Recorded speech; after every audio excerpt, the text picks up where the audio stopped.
topic po natin ngayon, mga ka-Q&A, magandang araw po sa inyo, ay tungkol na naman po sa deportation at removal.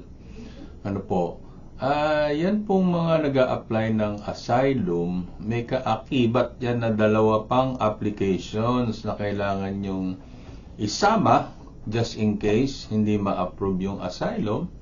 So, ang pangalawa po na pwede nyong hingin doon sa judge, sasabihin mo kasi, judge, nag-a-apply ng asylum itong client ko eh. Also, in the alternative, withholding of removal or protection under the Convention Against Torture, yung UN Convention against Torture. So, ito pong asylum, meron ditong may irony dito sa asylum at withholding of removal eh. So, in order for your asylum to be approved, kailangan meron kang well-founded fear of persecution, which is more generous than the requirements required by the withholding of removal. Ang withholding of removal, ang kailangan yan clear probability of persecution. So, meron dapat yan 51% na chance na ikaw ay ma-persecute upon the return to your home country. So, an individual must demonstrate a higher likelihood of persecution, more likely than not. So, at least 51% chance kapag ibinalik ka sa country of origin.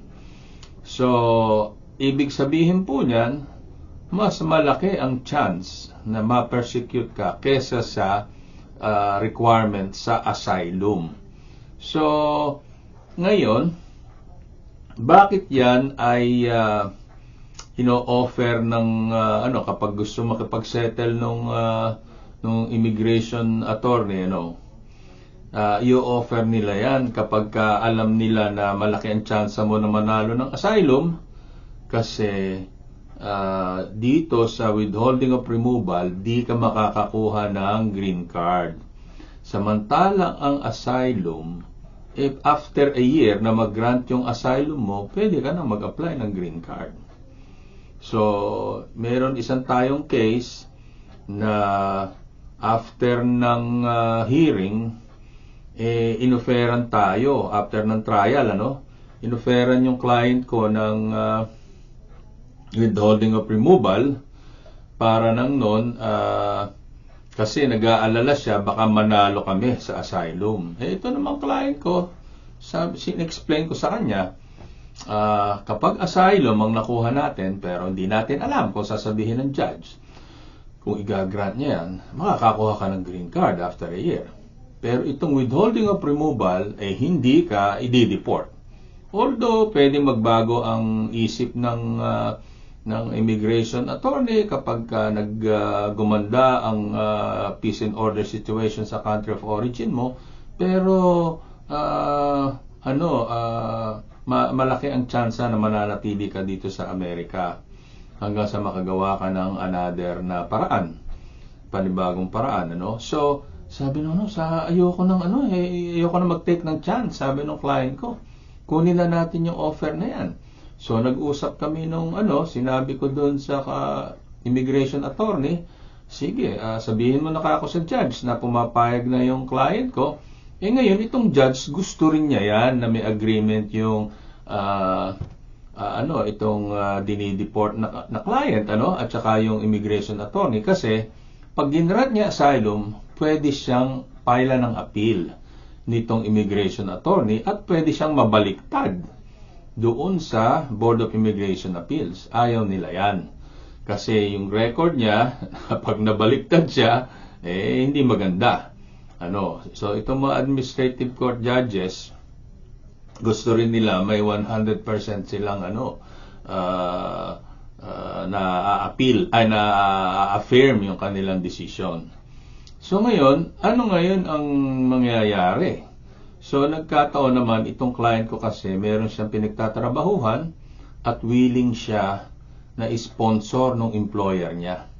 Kaya malakas ang loob niya na sabi niya, ayusin na lang natin yung labor certification ko sa employer ko. So, ayoko na nung pressure na ito na pagka tayo na deny sa asylum, delikado tayo, so merong madideport at magpapile pa ng appeal. Samantalang ito, ino-offer na ng immigration attorney, so tinanggap namin. So ngayon, nag-file kami afterwards kasi wala siyang makukuhang green card dito ng labor certification, at nagkataon naman na meron siya nung tinatawag na Section 245I eligibility. Merong na-file sa kanya yung kanyang employer din dati, na petition sa before April 30, 2001. So ibig sabihin nun, kapag may na-file kang petition in your behalf before April 30, 2001, sakop ka ng Section 245I. Nang ibig sabihin, pwede kang mag-adjust dito sa US. Magbabayad ka lang ng penalty na $1,000 fine. So, yun ang naging dahilan kung bakit later on, nakakuha rin siya ng green card. Ngayon, maganda yung istorya niya kasi nagbo-volunteer siya dun sa mga elderly sa Los Angeles. Sabi sa kanya magde-day trip tayo sa sa Tijuana, Mexico. Sumama ka. Sabi niya, hindi ako pwedeng pumunta doon. Hindi siya sumama ka na lang. So, nung pagdating nila sa San Diego, sabi niya, bababa na ako dito kasi hindi ako pwedeng lumabas, hindi na ako makakabalik, wala akong papel. Sabi ng mga elderly na mga nagbobol, hindi, bibigay mo lang yung ID, California ID, pababalikin ka na. Tama po yun kapag ikaw ay US citizen. Pero siya nga ay walang papel. So, ang nangyari sa kanya, na self-deport siya. Pero ang kainaman nun, pagbalik niya, sinita siya, Ngayon, pag sinabi niyang US citizen siya, lagot na. Hindi na siya makakakuha ng green card kahit kailan. So, hindi niya kinlaim yun. So, sabi niya, wala siyang papel at siya ipapasok lang, kakalabas lang niya, sinamahan lang niya yung mga matatanda, volunteer siya. So, ngayon, kinulong siya ngayon, dinitain siya. Tapos, nung niririkisan na yung mga gamit niya, nalaglag yung fake green card niya na kinuha niya lang dyan sa LA. Pero hindi niya ginamit yon. So, isa sa chinarge sa kanya use of fake documents to obtain immigration benefits. Isa yon sa mga charges sa kanya. So ngayon ilabas ko siya sa sa detention kasi ang inapplyan namin nga ay asylum. Kung natatandaan ninyo do sa ating previous isang episode natin, you can only apply for asylum within 1 year of your arrival in the US. So, siya matagal na ritong walang status kasi nag-expire yung kanyang H-1B. Ngayon, matagal na siyang walang status, di na na-renew, di siya nakakuha ng green card. So, yung paglabas niya ngayon doon sa Mexican border, pagbalik niya ay gumana na naman yung 1 year period para makapag-file siya ng asylum. So, nag-file siya ng asylum, pinala natin siya ng asylum, at saka ng withholding of removal, at saka ng protection under the UN Convention Against Torture. So, nung after nag-present kami, nung kanyang fear of persecution, isa yung yung taga Kapalonga na inoccupy ng NPA yung kanyang lupa.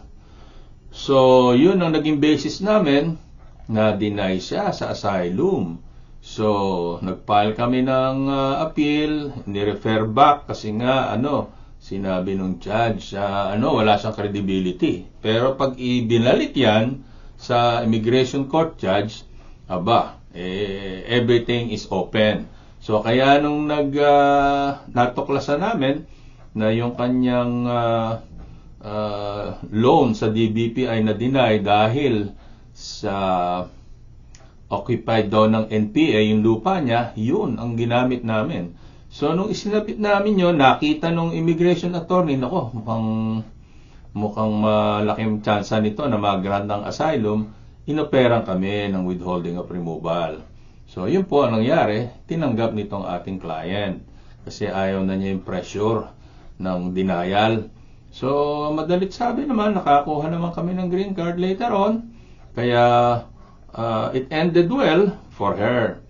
So, yun po ang ating topic for today. Ano ang kaibahan ng asylum sa withholding of removal at saka UN Protection Against Torture, Convention Against Torture.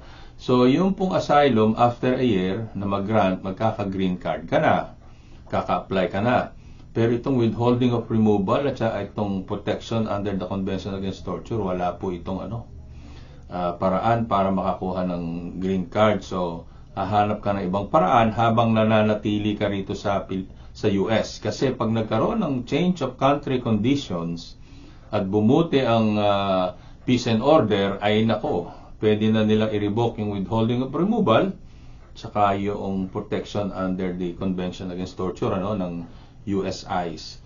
Pwede nilang reviewin yan at pwede nilang baguhin yung decision nila. So, yan po ang topic natin for today, withholding of removal while you are in deportation. Thank you very much po sa inyong pakikinig. Sa Attorney Erwin Bautista po ito, U.S. immigration lawyer based in San Diego for over 25 years. Tayo po ay mapapakinggan sa radiophilm.com, R-A-D-Y-O, philm.com, tsaka po sa Flash TV. Maraming salamat po sa panonood at sana po ay mag-subscribe at like kayo para nang nun ay maraming makapanood din sa atin. Maraming salamat.